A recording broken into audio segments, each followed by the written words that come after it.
इस deep dive में आपका स्वागत है। आज हम भारतीय वित्तीय प्रणाली की धुरी भारतीय रिजर्व बैंक यानी आरबीआई पर एक गहरी नजर डाल रहे हैं।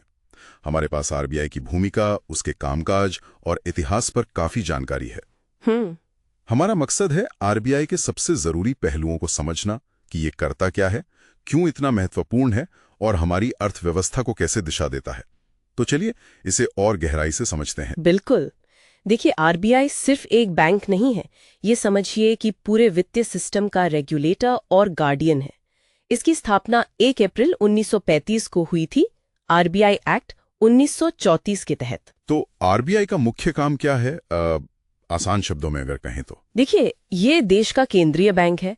सबसे पहला और सबसे जरूरी उद्देश्य है मूल्य स्थिरता। मूल्य स्थिरता मतलब महंगाई? हाँ, महंगाई को काबू में रखना। लक्ष्य रहता है 4%, जिसमें 2% ऊपर या नीचे जाने की गुंजाइश होती है। लेकिन साथ ही अर्थव्यवस्था के विकास का भी ध्यान रखना होता है। अच्छा, तो ये एक संतुलन बनाने वाली बात है, स्थिरता और विकास के बीच। बिल्कुल से। ये आरबीआई के लिए एक बड़ी चुनौती होती है, इन दोनों में संतुलन साधना। और हाँ, एक और जरूरी काम है आम जमाकर्ताओं के हितों की रक्षा करना। ताकि बैंकिंग सिस्टम में लोगों का भरोसा बना रहे। जी। तो मतलब आरबीआई कई अहम जिम्मेदारियां निभाता है, जैसे देश की करेंसी जारी करना। हाँ, ये एक बहुत बड़ा काम है। 1 रुपए के नोट और सिक्कों को छोड़कर। अच्छा, उनको छोड़कर? हाँ, वो वित्त मंत्रालय ढालता है, पर चलन में आरबीआई ही लाता है। बाकी सारी करेंसी आरबीआई ही जारी करता है। और इसके लिए 1957 से एक न्यूनतम आरक्षित प्रणाली अपनाई गई है। न्यूनतम आरक्षित प्रणाली, ये क्या है? इसका मतलब है कि आरबीआई को नोट छापने के बदले में एक तय मात्रा में सोना और विदेशी मुद्रा का भंडार रखना पड़ता है। ये हमारी करेंसी को एक तरह की स्थिरता और भरोसा देता है। समझ गया। और इसके अलावा क्या है मुख्य काम? ये सरकार का बैंकर है, उसका एजेंट है और सलाहकार भी। ये आरबीआई एक्ट की धारा 20, 21 और 21A में साफ लिखा है। ये बैंकों का बैंक भी है। बैंकों का बैंक यानी? जरूरत पड़ने पर उन्हें कर्ज देता है, जिसे कहते हैं अंतिम ऋणदाता या लेंडर ऑफ लास्ट रिजॉर्ट। हाँ, सुनाइए टर्म। जी। और साथ ही बैंकिंग रेगुलेशन एक्ट 1949 के तहत उन पर निगरानी भी रखता है।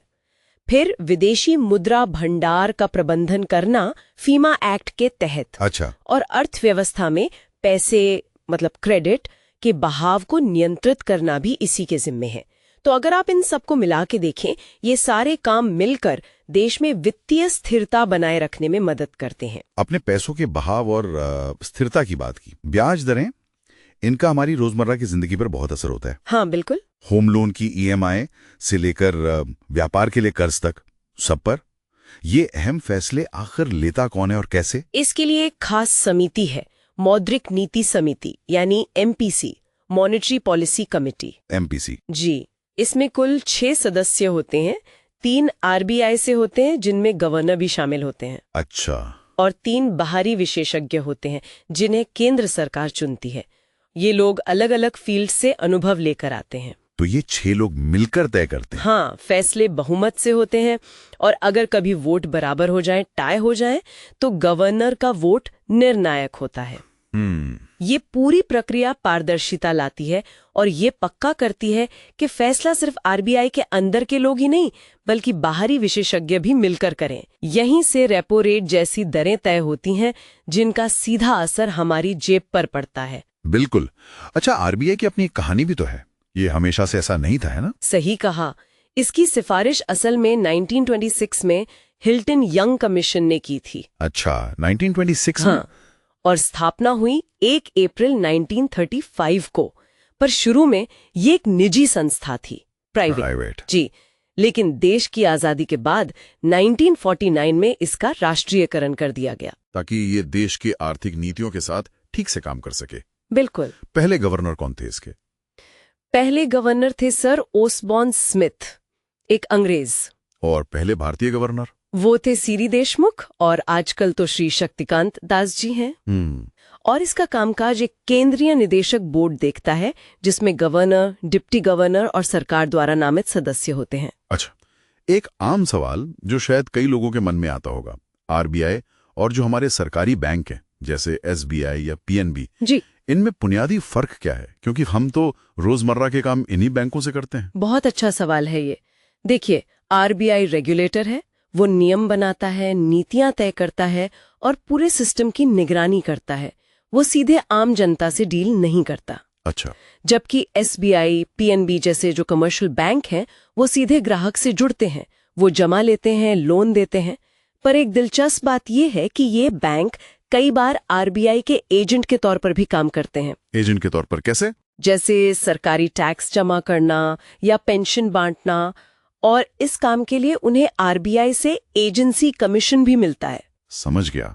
और ये एनबीएफसी जो होती हैं, नॉन बैंकिंग फाइनेंशियल कंपनियां, वो इनसे कैसे अलग है? हाँ, एनबीएफसीज भी लोन देती हैं, लेकिन वो बैंकों की तरह डिमांड डिपॉजिट नहीं स्वीकार कर सकती हैं। डिमांड डिपॉजिट मतलब सेविंग ए करंट अकाउंट? हाँ बिल्कुल, वो नहीं खोल सकती। और एक और बड़ा फर्क ये है कि बैंकों में जमा पैसों पर डीआईसीजीसी का बीमा कवर होता है। हाँ, वो 5 लाख वाला। जी, फिलहाल 5 लाख तक प्रति जमाकर्ता प्रति बैंक।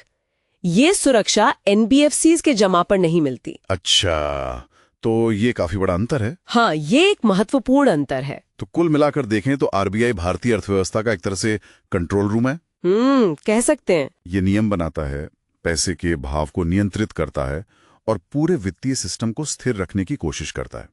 तो इन सब का मतलब क्या निकलता है? मतलब ये कि इसका असर सिर्फ बैंकों पर नहीं, बल्कि हर नागरिक पर, हर छोटे बड़े व्यवसाय पर पड़ता है। बिल्कुल। चाहे वो लोन की ब्याज दर हो, महंगाई हो या फिर रुपए की कीमत। एकदम सही। आज की बातचीत से ये साफ है कि आरबीआई एक बहुत ही जटिल और गतिशील संस्था है और देश की आर्थिक सेहत के लिए इसका सही ढंग से काम करना बहुत जरूरी है। इसके काम का दायरा बहुत बड़ा है। हाँ, ये तो है। और अर्थव्यवस्था के लगभग हर कोने को छूता है। बिल्कुल। और चलिए जाते जाते एक सोचने वाली बात छोड़ते हैं। जी। ये फिनटेक का जमाना है। जी। यूपीआई जैसे डिजिटल पेमेंट सिस्टम्स हैं और शायद भविष्य में डिजिटल करेंसी भी आए। हाँ, सीबीडीसी की बातें तो हो ही रही हैं। तो ऐसे में आरबीआई जैसे केंद्रीय बैंक की भूमिका कैसे बदलेगी? क्या ब्याज दरों जैसे जो पारंपरिक तरीके हैं, मौद्रिक नीति के उपकरण, वो भविष्य में भी उतने ही कारगर रहेंगे? ये एक बहुत बड़ा सवाल है और शायद आने वाले वक्त में इसका जवाब हमें धीरे धीरे मिलेगा।